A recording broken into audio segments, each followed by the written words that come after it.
bienvenue dans ce temps de message, dans ce programme, à l'écoute de la parole de Dieu, ce temps de prière, d'enseignement, de méditation et de profondeur dans les Écritures avec le Seigneur, l'Esprit qui nous aide et qui nous conduit.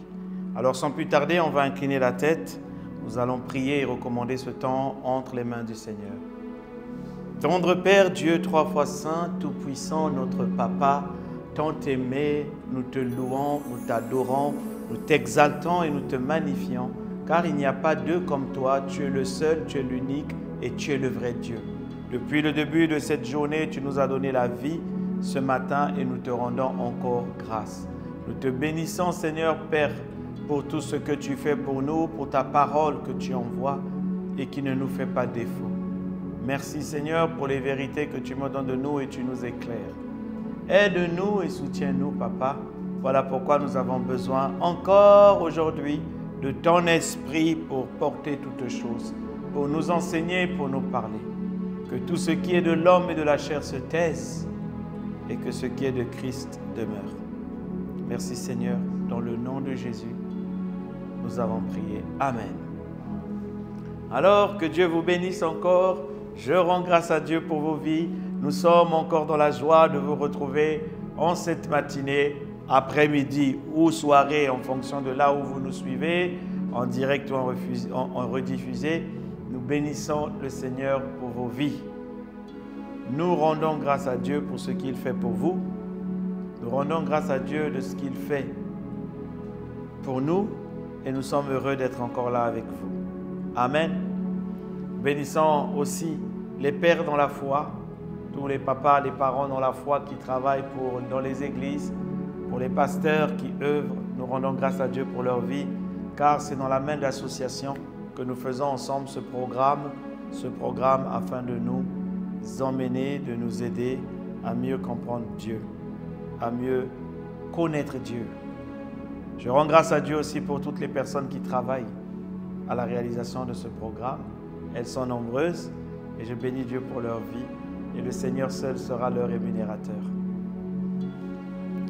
Alors, nous sommes en train de parler du royaume et de la justice de Dieu parce que Jésus nous a dit « Recherchez premièrement le royaume et la justice ». Nous avons parlé du royaume pendant plusieurs semaines, pas dans sa totalité, bien sûr, mais nous avons abordé des aspects importants du royaume. Et maintenant, nous parlons de la justice de Dieu, ce qui fait la justice, le fonctionnement, afin d'éclairer nos frères chrétiens, afin de nous éclairer nous-mêmes sur la façon de fonctionner de Dieu, sur ce qu'est la loi et sur ce qu'est la grâce. Nous avons parlé de la loi déjà et nous avons abordé la grâce en commençant par le repos de la grâce, parce que Dieu veut nous donner du repos. Dis avec moi du repos. Voilà. Le repos de Dieu, le repos de la grâce. Il a dit celui qui rentre dans le repos de Dieu se repose de ses œuvres. Et Dieu veut nous faire rentrer dans un repos comme il avait fait pour Adam en le mettant dans Éden. Il était dans le repos, il avait tout. Et c'est le souhait de Dieu. Et voilà pourquoi Jésus a payé pour nous à la croix. Voilà pourquoi nous pouvons bénéficier de la grâce. Alors que nous avons parcouru ensemble Hébreux 4, nous sommes arrivés jusqu'au dernier verset où la Bible dit qu'avant de trouver la grâce, nous devons obtenir la miséricorde. Et le mot obtenir, c'est le mot lambano, qui veut dire recevoir, prendre, connaître, intimement, connaître, saisir, vivre avec. C'est un peu le mot lambano, comme je le dis souvent, c'est le même mot qui voulait dire se marier à l'époque. En grec, lambano, c'est quand je vais prendre une femme et je l'emmène dans la maison, je vais prendre ma femme, je l'emmène dans ma maison de mariage et elle vit là, ça entraîne un changement de ma façon de vivre. Si ça entraîne un changement de ma façon de vivre, c'est-à-dire que je ne peux plus vivre comme j'étais avant, comme un célibataire. C'est la même chose que la Bible dit quand il dit « recevez la parole ». Recevez, c'est que la parole, quand elle vient de nous, elle doit changer notre façon de vivre. On doit vivre désormais avec ce que l'on a écouté et c'est le même mot qu'on dit « lambano ». La miséricorde, l'éléos, lambano, l'éléos. Ça veut dire recevoir, obtenir, saisir la miséricorde. Pourquoi? Parce que nous ne pouvons pas connaître la grâce, nous ne pouvons pas aller dans la grâce de Dieu si nous ne comprenons pas la miséricorde. Et nous avons donc commencé à parler de la miséricorde et nous avons parlé des entrailles du cœur de Dieu, les profondeurs de Dieu. Celui, si on te dit désormais tu ne connais pas les entrailles, les profondeurs de Dieu, il faut dire dans les profondeurs de Dieu, il n'y a que de la miséricorde. Il n'y a que miséricorde, amour, compassion, joie, bonheur pour nous, ses enfants. Bonheur pour ces créatures, remplies de miséricorde. Et nous sommes donc en train d'essayer de saisir et de comprendre la miséricorde, parce que la miséricorde, c'est les lunettes, ce sont les lunettes infrarouges qui nous permettent de voir la grâce. Comme l'infrarouge nous permet de voir dans le noir, la miséricorde nous permet de voir et de saisir la grâce. Voilà pourquoi Hébreux 4, verset 16 dit « Approchons-nous donc devant le trône de la grâce afin d'obtenir miséricorde et de trouver grâce. » Pourquoi? Parce que dans ce trône-là, devant ce trône-là, au pied de ce trône-là, le fameux trône dont nous avons déjà parlé, nous avons dit que son trône est fondé sur la justice et sur la droiture, l'équité. Il dit déjà que ce trône-là a ses fondations dans la justice et l'équité. Alors quand nous venons devant ce trône-là, la Bible dit, afin de respecter la justice et l'équité, nous devons d'abord obtenir la miséricorde pour trouver la grâce. Si nous venons devant ce trône, nous cherchons autre chose, nous n'aurons pas, ça ne sera certainement pas la grâce, le régime avantageux dans lequel la justice de Dieu nous a mis. Amen. Alors nous devons connaître la justice, connaître la miséricorde, et c'est ce que nous avons commencé à expliquer. À la dernière session, le Seigneur nous a parlé. Les entrailles de la miséricorde de Dieu, les entrailles de sa miséricorde, les entrailles de Dieu ne sont que miséricorde. Selon qu'il est écrit dans le livre de Luc 1, verset 77, afin de donner à son peuple la connaissance du salut par le pardon de ses péchés. Grâce, cela vient des entrailles de la miséricorde de notre Dieu. Ces entrailles en vertu de laquelle le soleil levant nous a visités d'en haut pour éclairer ceux qui étaient assis dans les ténèbres et dans l'ombre de la mort, pour diriger nos pas dans le chemin de la paix. Amen. Oh, la Bible, vraiment, elle est tellement belle à lire. Elle est tellement belle qu'on voit comment c'est écrit et c'est clair, c'est limpide. Alors nous devons connaître la miséricorde qui est dans les entrailles de Dieu. Nous poursuivons donc cette connaissance, cette compréhension de la miséricorde aujourd'hui. La miséricorde doit être assise au-dedans de toi. Parce que chaque fois que tu auras la conscience de la miséricorde de Dieu au-dedans de toi, tu pourras voir la grâce du Seigneur Jésus-Christ. Tu pourras voir la grâce se manifester dans ta vie. Alors, nous devons comprendre la miséricorde pour trouver grâce. Nous allons donc aller un peu plus loin. Nous voyons donc que lorsqu'on parle de miséricorde, on n'a rien à voir avec le péché. Le mot miséricorde ne parle pas de pardon d'un péché quelque part. Le mot miséricorde parle des entrailles de Dieu. Le mot miséricorde parle de l'amour, le chesed de Dieu. La bonté de Dieu. Et lorsque le français traduit la Bible, ils adaptent certains mots. Mais lorsque nous repartons dans le cœur de la Bible, nous retrouvons que c'est le même mot qui est employé à bien des endroits pour nous montrer que même ces choses-là viennent de la miséricorde de Dieu. Le chesed de Dieu. Alors lorsqu'on parle de miséricorde, il n'y a pas de repentance dedans, il n'y a pas de pardon des péchés dedans. Dans le mot miséricorde, il y a les entrailles de Dieu, il y a l'amour de Dieu. Voilà pourquoi je disais le pardon des péchés n'est qu'une partie de la miséricorde. dans cette miséricorde-là, on a le pardon des péchés. Mais la miséricorde est bien plus que le pardon de péché. C'est le chemin qui nous permet de saisir la grâce. La miséricorde, comme je disais, on l'a tourné afin de le désosser de sa puissance. La miséricorde est une puissance. C'est une puissance. Libérée depuis le centre, le cœur de Dieu, les entrailles de Dieu. Cette puissance, beaucoup de choses viennent d'elle, viennent de la manifestation de la miséricorde de Dieu. Vous voyez, on va étudier un autre verset, on va lire un autre verset que vous connaissez très bien.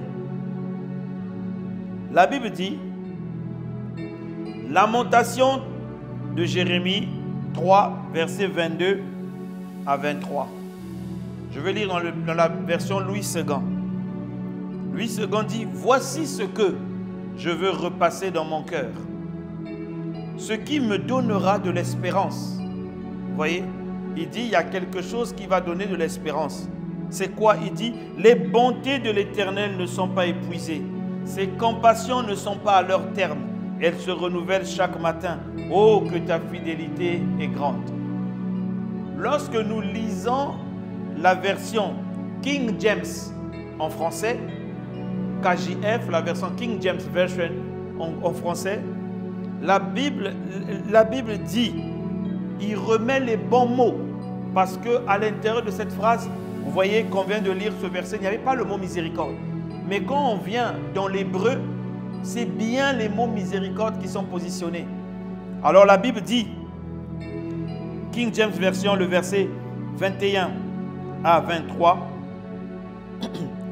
je rappelle ceci à ma pensée. C'est pourquoi j'ai de l'espérance. Parce que je rappelle ceci à ma pensée. Ceci se doit des miséricordes du Seigneur que nous ne sommes pas consumés. Parce que ses compassions ne manquent pas. Elles se renouvellent chaque matin. Grande est sa fidélité. Il dit ceci se doit aux miséricordes. Donc là où la Bible en français disait les bontés de l'Éternel ne sont pas épuisées, c'est comme ça dans l'interne. Lui il dit ceci se doit. La raison pour laquelle nous ne sommes pas consumés, nous ne sommes pas morts, c'est que on doit cela aux miséricordes du Seigneur. Donc, où tu vois, malgré le fait que tu étais en train de faire des conneries, de ceci, de cela, tu méritais d'être consumé. Mais tu dois la vie, tu dois les bonnes choses, tu dois la respiration, non pas à ta bonne conduite d'hier, non pas parce que tu es ancien dans l'église ou tu es pasteur, non pas parce que tu es un frère fidèle et que tu pries beaucoup, non. Tu le dois simplement aux miséricordes de Dieu. C'est par ces miséricordes que l'on vit. Le verset qui dit c'est par ces bontés que l'on vit, le mot bonté c'est le mot kesed, la King James Version, ou encore la Bible en hébreu dit c'est par ces miséricordes que l'on vit. Si nous sommes vivants, c'est parce que la miséricorde de Dieu a dit non, je ne veux pas que lui il meure. Mais il ne mérite pas de vivre. Non, je ne veux pas qu'il meure. Donc, la miséricorde de Dieu est même à l'origine du fait que tu sois vivant, que tu sois encore en vie. La miséricorde est une puissance. Quand tu étais dans le péché, ce qui a emmené Dieu à regarder ses yeux vers toi, à dire non, tu ne resteras pas dedans, c'est la miséricorde. Elle a parlé alors que tu étais encore pécheur. Tu ne connaissais même pas Dieu. C'est la miséricorde qui parle, c'est la miséricorde qui a parlé. Tu étais dans le faux, mais la miséricorde a tourné les yeux de Dieu vers toi. La miséricorde, c'est une puissance qui fait tourner le regard de Dieu vers toi. Et ça ne s'arrête pas là, elle est accompagnée du désir de te sortir de là. Du désir de t'aider à sortir de là. La miséricorde est en action même quand tu es dans l'ignorance.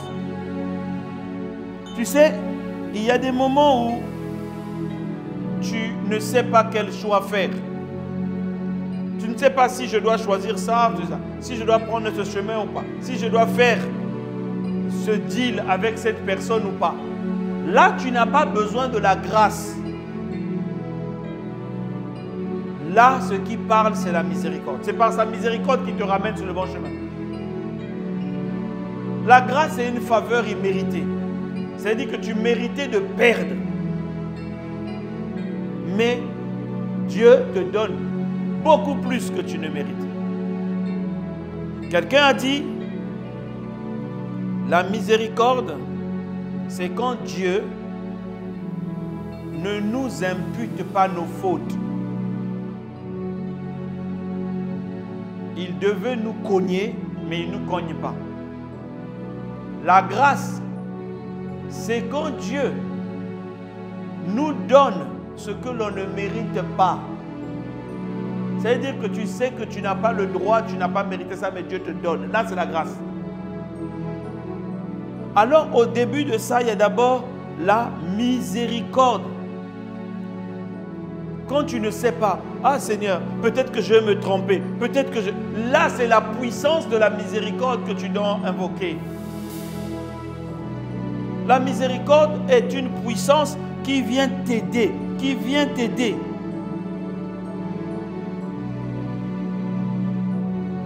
à sortir de là où tu es.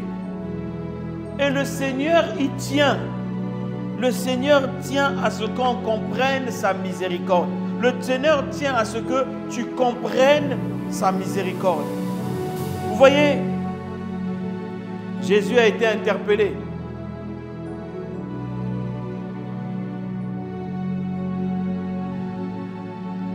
Lorsque on lui a dit qu'il allait dans la maison des pécheurs, les gens, lorsque on a commencé à tirer sur lui, qu'il avait des amis qui étaient dans le péché,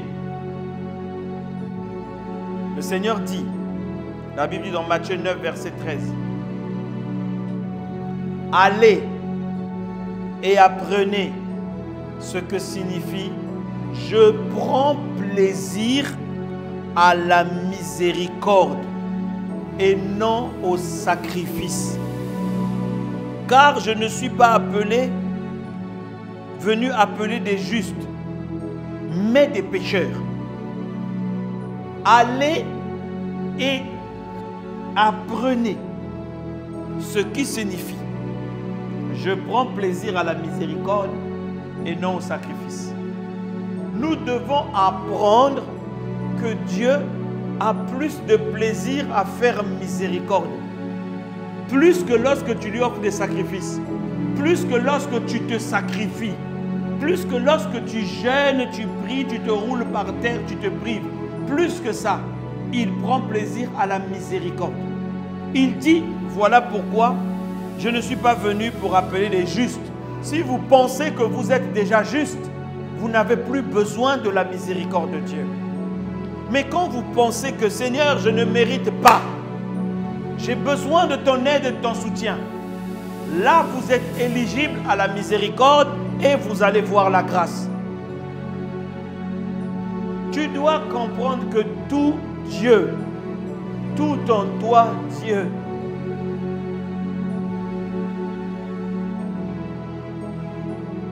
il dit allez et apprenez ce que veut dire je prends plaisir à la miséricorde et non au sacrifice. Allez. Allez. Dans mes recherches, je suis tombé sur certaines définitions que j'ai gardées parce qu'elles étaient importantes. Elles parlaient bien. Quelqu'un a dit la miséricorde telle que l'Écriture nous la dévoile, c'est Dieu saisi aux entrailles de ma détresse, qui vient à mon secours pour me délivrer. Oh, Yakarabraïda. C'est Dieu qui est saisi aux entrailles. Il est saisi par quoi? Par ma détresse, par ma souffrance, par ma situation. Et il vient pour me secourir et me délivrer. C'est ça la miséricorde. C'est la puissance de Dieu qui te voit dans une situation où tu as besoin d'aide et qui vient te secourir. Peu importe l'état dans lequel tu es, peu importe comment tu es arrivé dedans. Il veut d'abord te secourir. Quelqu'un d'autre a dit, la miséricorde, c'est le chemin qui unit Dieu et l'homme pour qu'il ouvre son cœur à l'espérance d'être aimé pour toujours. C'est en comprenant la miséricorde que tu sauras que Dieu t'aime. Ce n'est pas parce que tu sais, faire les bonnes choses, c'est bien. C'est bien. Ah, c'est bien. Comme je dis, je ne te demande pas de mener une vie de débauche. Non, loin de là. La grâce ne demande pas ça. La grâce dit qu'il faut mener une vie droite de piété. Il ne faut pas pécher. De toute façon, le péché n'a plus de pouvoir sur toi. Puisque tu n'es plus sous la loi, dit la Bible, tu es sous la grâce. Mais, la miséricorde, c'est le lien qui te permet de dire non. Quel que soit, les entrailles de mon Père vont parler pour moi. C'est dans la miséricorde que Job a dit, je sais que mon Rédempteur se lèvera toujours en dernier. Il se lèvera, il se lèvera. Pourquoi? Dans sa miséricorde, il viendra me chercher. Il viendra me secourir. Dans sa miséricorde, il ne me laissera pas comme ça.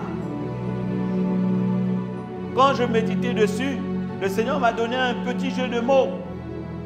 Il me dit miséricorde, ça ressemble à quoi? C'est que quand tu es dans ta misère, le Seigneur te jette une corde pour te sortir de là. Miséricorde, c'est la corde de Dieu qui te sort de la misère. C'est le soutien de Dieu qui vient t'aider. Il faut dire à Dieu, Seigneur, fais-moi trouver miséricorde afin que je voie ta grâce.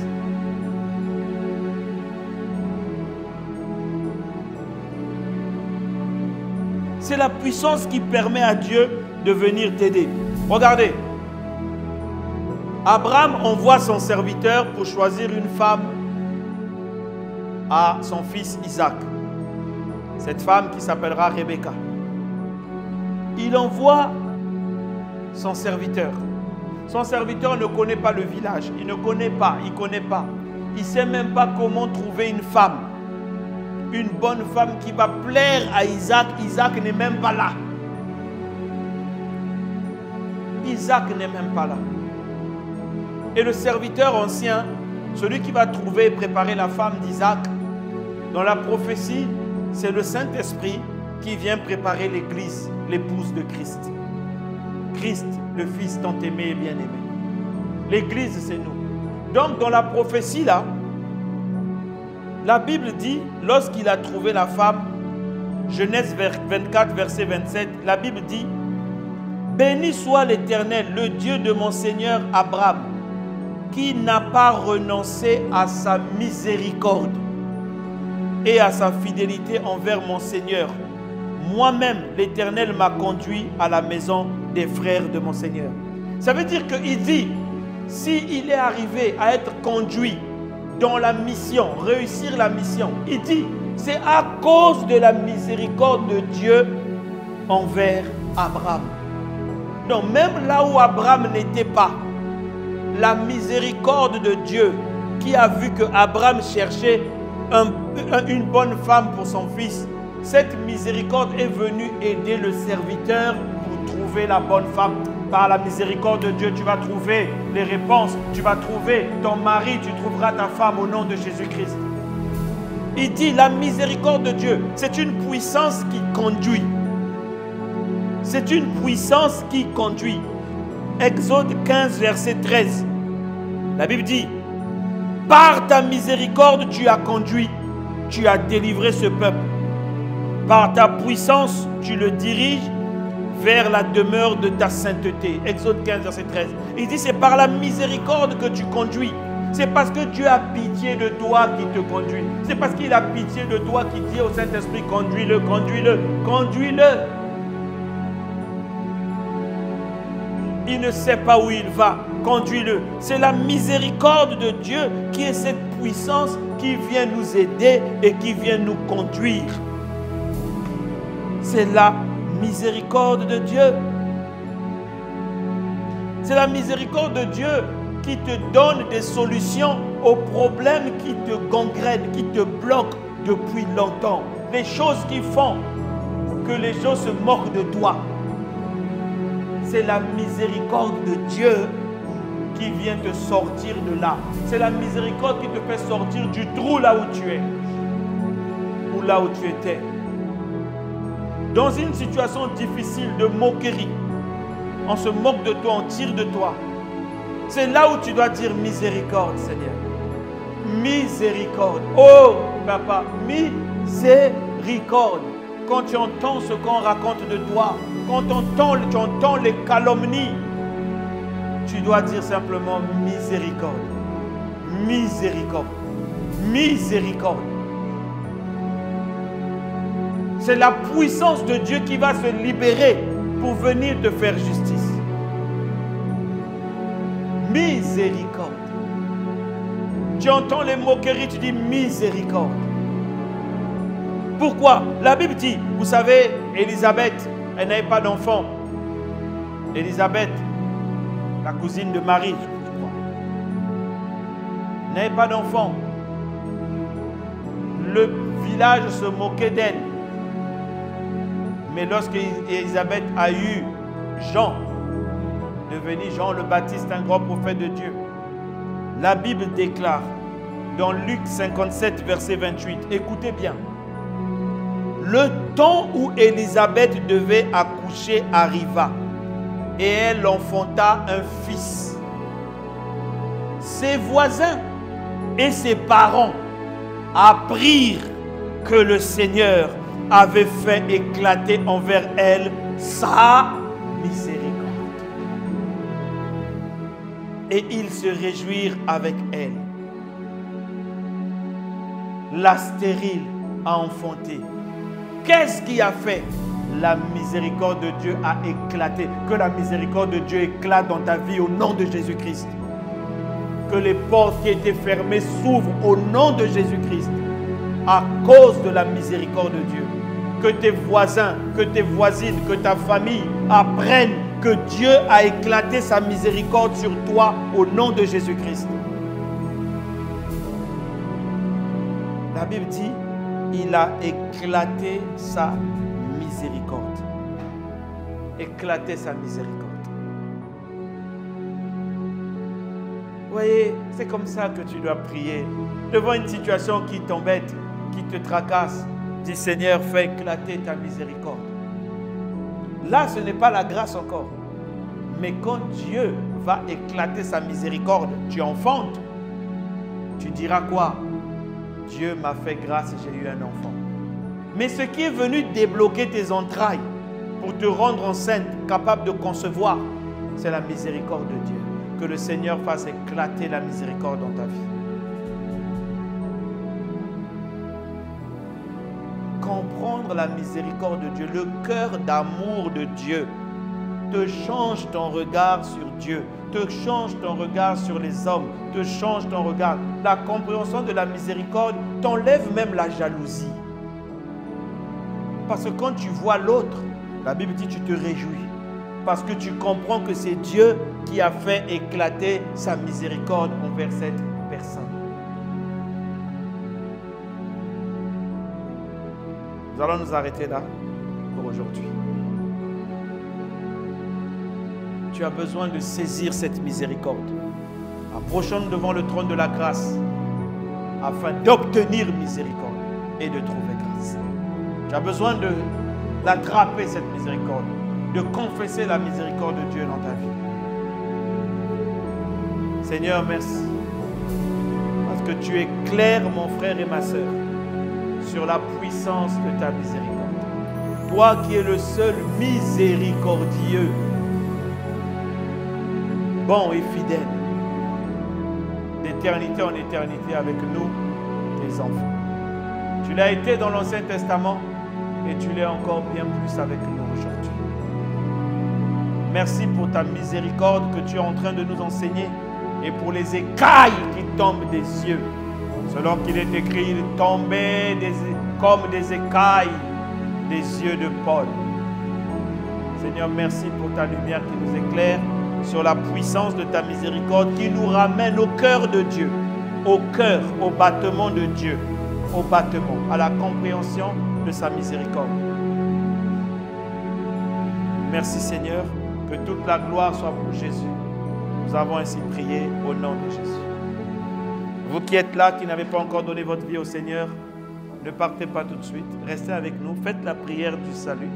Faites la prière qui vous fait rentrer dans la famille et qui, c'est la miséricorde de Dieu qui est en train de parler pour vous. Maintenant, je parle. C'est la miséricorde de Dieu qui vous dit, fais la prière, donne ta vie à Jésus. C'est la miséricorde qui crie. Que Dieu vous bénisse. Envoyez-nous un message. Envoyez-nous vos témoignages. Envoyez-nous vos questions. Nous prendrons le temps d'y répondre. Que Dieu vous bénisse. À la prochaine session.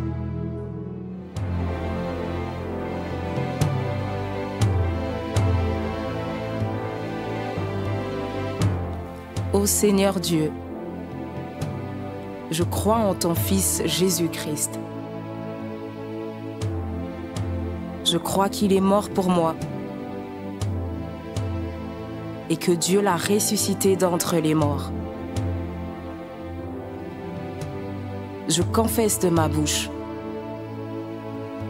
que Jésus-Christ est le Seigneur de ma vie. Dès maintenant et pour toujours. Je donne ma vie à Jésus-Christ dès aujourd'hui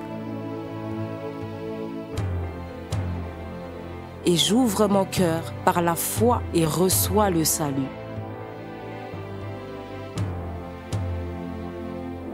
Je reçois maintenant la vie éternelle dans mon esprit. Merci Seigneur d'écouter ma prière. Mes péchés ont été lavés par le sang de Jésus.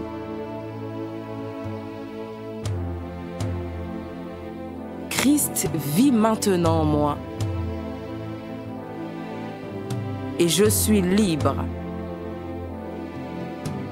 Je suis sauvé. Je suis né de nouveau. Et dès aujourd'hui, je marche en ayant conscience de ma nouvelle vie en Jésus-Christ. Amen.